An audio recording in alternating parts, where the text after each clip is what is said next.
is less an individual tree standing on its own, braving the elements, come hell or high water.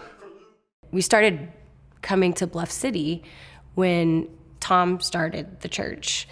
And we love Tom's sermons. We love the congregation.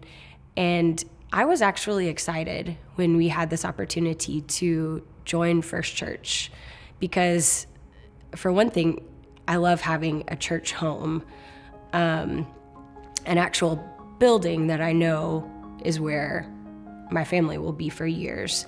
I've loved getting to know the people in the original First Church congregation. My great-grandparents, Ruth and Paul Effner, met here in 1942, so a little over 80 years ago. And they were just as involved as two people could be. She was the gardener, and she passed out programs before every Sunday service, and he was the church's repairman. Replaced, everything from replacing light bulbs all the way up to rebuilding the steeple when it had kind of started to fall apart. I can only imagine the possibilities of this church using the youthfulness of the families that have come and the seniors. Maturity. The maturity of the seniors, yes, that we will be able to not only serve the less fortunate in our community, but hopefully throughout the world. My family and I started coming right as these two congregations were coming together. And so being an outsider from both of them and watching how they've worked together, seeing how that they've started connecting with each other has been really cool for us to see. There is something special about being in a Methodist church that I want to keep for my family and that I want my son to experience too. I want him to get to know some of the hymns written by Charles Wesley, to hear the doxology sung.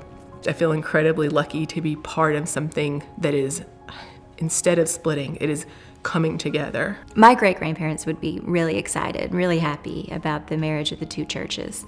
They always wanted the best for the church, and I feel like us merging with Bluff City is definitely contributing a lot to the church's future, to its viability, and being able to help those in the community with all of the church's outreach programs. I feel like we have a mission. And this mission has been here for almost 200 years. And being a stronger church, we're going to be able to fulfill this mission. I hope that some of the families who they've already been together, they know what it's like to be a church family, but to be a church family with a space where you get to truly celebrate each other and grow in knowing God and loving God together. On the other side is continue that outreach, grow it, get it either back to where it was and to go even further. And that is something that giving money will never be as good as seeing what that happens and learning to partner with the folks that you considered yourself serving. Because I know for me, in my many years of working with that children's charity, there was within the first year I realized, oh, I'm not giving to them. Guess what? They're giving to me.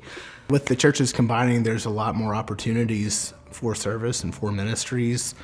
The volunteer fair that we've had today has been really cool to see all the people looking and recognizing what opportunities there are. A lot of people weren't even aware of what all was going on with this building, with the different people, and what they're hoping to accomplish.